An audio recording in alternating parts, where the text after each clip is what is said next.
shoulder cloth. What's its identifying feature? Shape and color?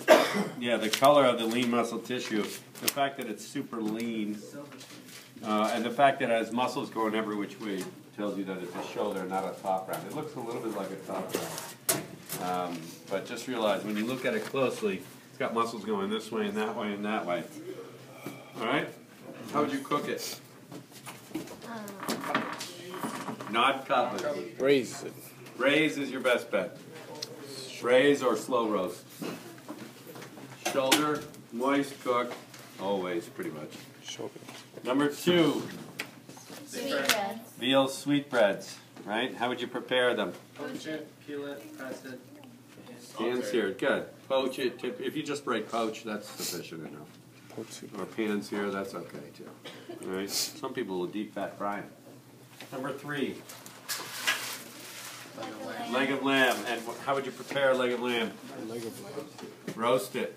Roast leg of lamb, you could bone it out and butterfly it. Butterflied leg of lamb, meaning the whole thing is spread out so that you can grill it like a big lemon broiled steak.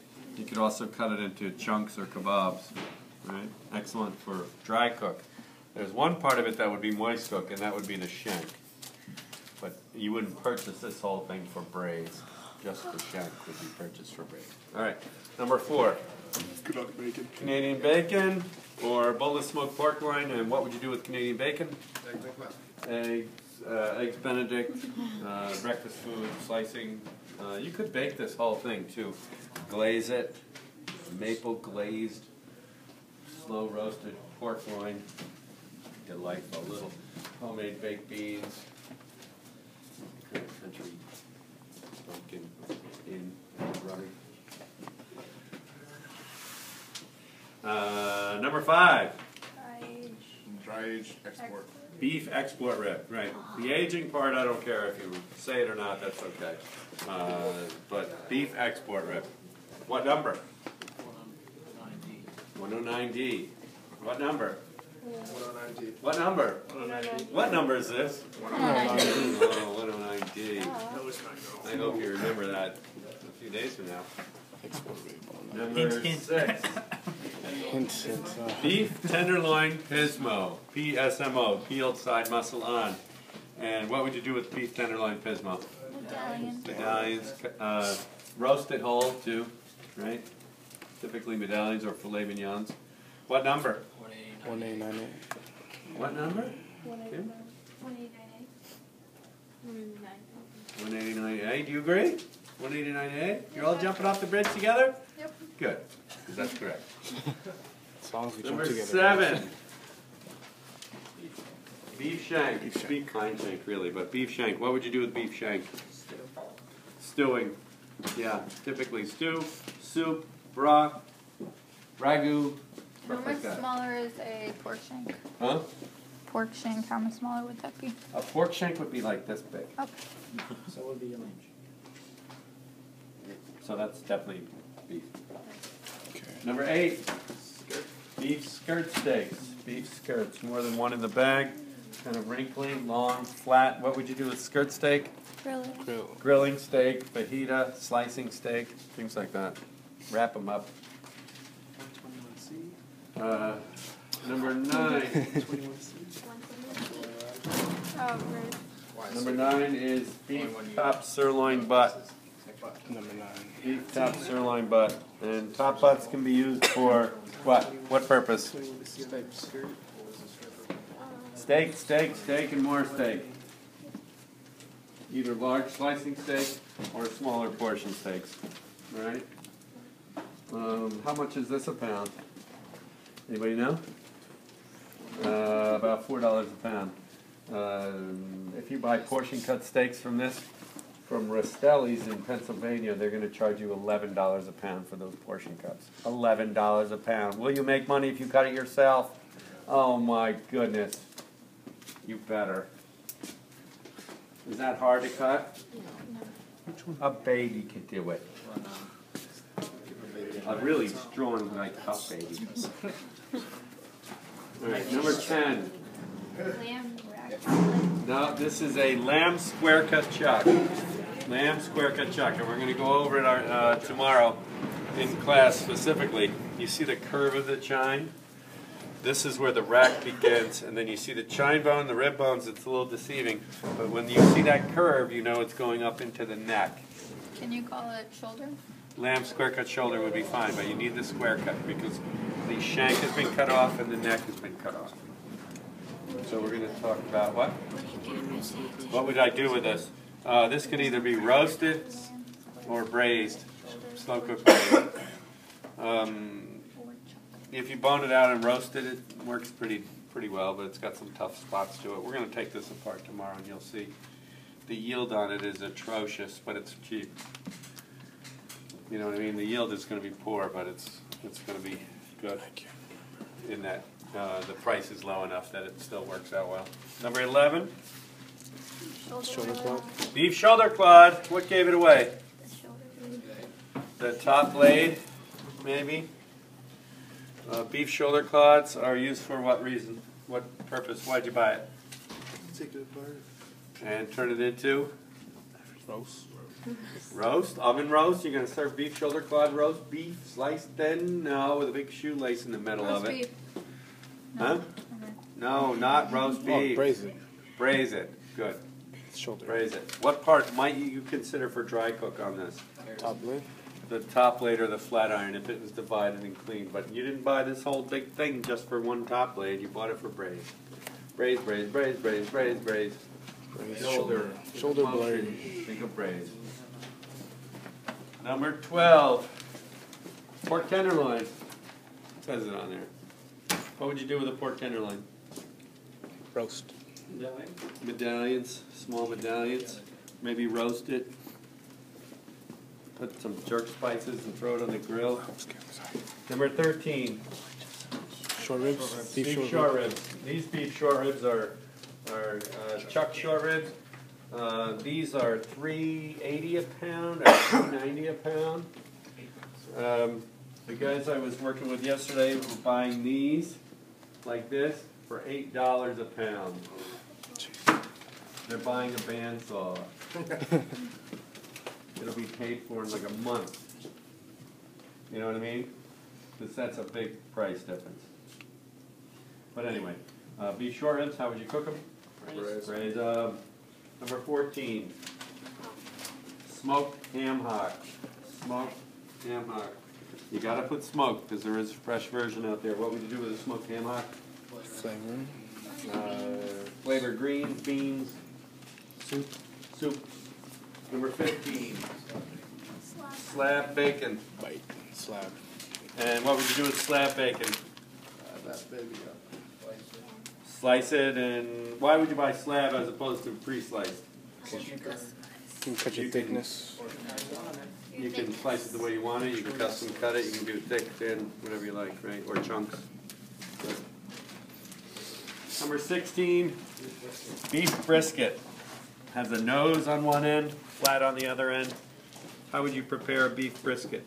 Slow cook barbecue, simmer slow as a braise, or cure it and then simmer it as a corned beef.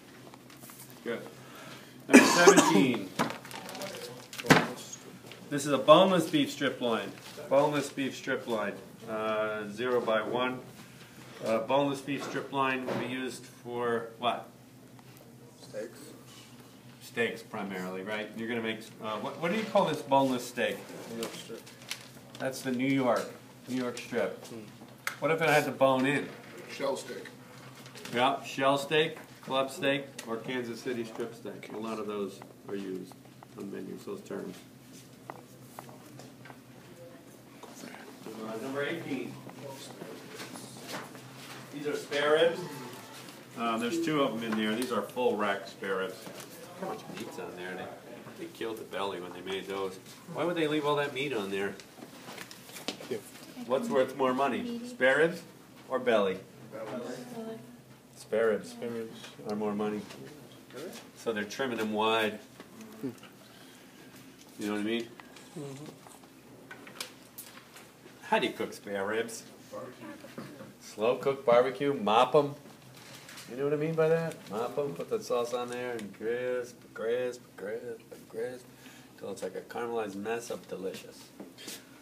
You get it all in your hand, you're like, oh. My kid. Number 19. 19. Beef hanger steaks. Beef hangers. What gives it away? These are a little tricky. Lots of purge in the bag. It's kind of a line that goes down the middle. See the little. See the fiber line? Yeah. The grain in there. Beef hanger steaks, how would you cook them? Grill, right? Broiled, dry cooked, fancier. I like to cook them in a skillet with onions. Number 20. Beef flank, large, flat. Slice them across the grain on a bias. Large and flat, there's more than one in there. Got it? Yes. Flank steak is the original London broil. The original London broil. In other words, a large flat steak that be sliced across the grain. Number 21 is beef top blade. Beef top blade. And that can be cooked as is, as a braise, or taken apart and grilled as a steak. Roast, I'll take half off. But you cannot roast this and slice it as a slice of roast beef. When you say roast, think of slicing roast beef. If you think pot roast, that's a whole different thing. If you put that little word on there, pot roast, then it's fine. Then I know that you know it's a braise. Number 22. This is a rack of lamb, split and chined. It's a monster. It's the biggest one. Crazy. Rack of lamb, split and chined would be used for what? Grill. Standing rack roast. Yeah, you can do a rack roast. You can do grill as chops. You know, we're going to take a look at that in a couple days. Number 23. Porterhouse.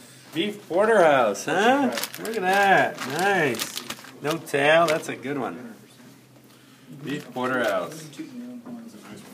Right? Beautiful. That's off the meat that we did yesterday, too.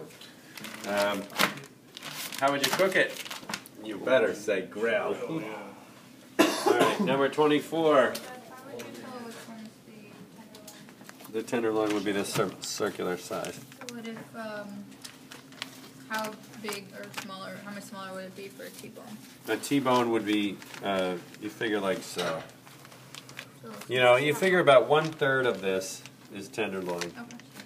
If it's 1/3 of it is tenderloin, then it's porterhouse. Or a nice big round one like that, then it's porterhouse. If it's a little flatter and a little thinner, then it's T-bone. Nothing wrong with a T-bone, too. A T-bone is extremely nice steak. Actually, the T-bone would be sometimes considered the better steak because on the strip loin side, it wouldn't have the vein steak. See, that's the vein steak right there. So the true porterhouse usually has a vein steak running through. Unfortunately. Number 24, pancetta. This is the pork belly that's been cured and rolled, seasoned. Garlic, salt, pepper, big peppercorns. Sometimes they throw a bay leaf in there. Maybe let it hang for a while. This is a commercial brand that's kind of soft. I would take this out of the bag. I would tie it really tight and hang it where the health department can't find They it. package that with any sort of brine solution or anything like that? Yeah, no, it's actually hand rubbed with the salt, and That one? even that one, I've been to that factory. It's actually pretty cool. It's a bunch of little old ladies all day long. All they do is there's like 5 of them, and all they do is roll those up and put them in a plastic like casing, and then they seal it. They're crazy. They're all happy. I think they were drunk on the garlic fumes. Next, we have the 25. That's the pork Boston butt. 2 of them in the bag. Pork Boston butt. How would you prepare it? Grind. Grind it for sausage. Good. Barbecue. Barbecue, slow cook, pulled pork. Right? Cubes for braise, roast. It's pretty hard to get it wrong. You know, if you write steak, I'd probably take points off. Other than that, it's pretty much hard to get it wrong. All right? How'd you do on this time through? Much better. Good?